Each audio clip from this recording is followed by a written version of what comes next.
మాజీ CM YS Jagan పర్యటనలో జరిగిన స్వల్ప ఘటనపై డీఎస్పీ షరీఫ్ మాట్లాడుతూ వైఎస్ జగన్ కన్వాయ్లోని వాహనాలు ఢీకొన్నాయి అని వచ్చిన కథనాలు అవాస్తవమని అన్నారు. రామరాజపల్లె వద్ద కన్వాయ్లోని అగ్నిమాపక వాహనాన్ని ఇన్నోవా వెనుక నుంచి ఢీకొన్నది. కన్వాయ్కు సంబంధం లేని ఇన్నోవా వాహనంలో కుటుంబంతో కలిసి పులివెందుల వైపు వెళ్తున్నారు. ఇన్నోవా కారు డ్రైవర్ నిర్లక్ష్యం కారణంగా ఈ సంఘటన జరిగింది. దీన్ని పోలీసులు సమగ్రంగా విచారిస్తున్నారు. ఈ ఘటనలో ఎవరికి ఎటువంటి గాయాలు కాలేదు. కేవలం కారు స్వల్పంగా దెబ్బతిన్నదని అన్నారు. అవుట్స్కట్స్ ఆఫ్ ది టౌన్లో అది అక్కడ పబ్లిక్ ఉండడం జరిగింది. ఒక 25 నుంచి 30 మంది. అక్కడ కాన్వాయ్ స్టాప్ అయింది. వెనకాల మన గవర్నమెంట్ ఫైర్ సర్వీస్ వెహికల్ ఉంది. ఆ గవర్నమెంట్ ఫైర్ సర్వీస్ వెహికల్కి ఒక ఇన్నోవా వెహికల్ ఫ్యామిలీతో వెళ్తూ అతను వచ్చి జస్ట్ కాంటాక్ట్ అవ్వడం జరిగింది. దాన్ని మనము ఒక కాన్వాయ్లో ఏదో జరిగినట్టుగా ఇస్తున్నారు. Just it is a contact.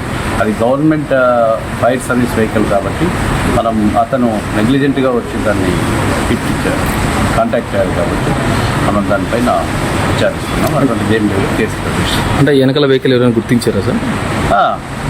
ఫ్యామిలీతో వెళ్తున్నారు. దెబ్బలేదు వాళ్ళకి? ఫ్యామిలీతో వెళ్తున్నారు.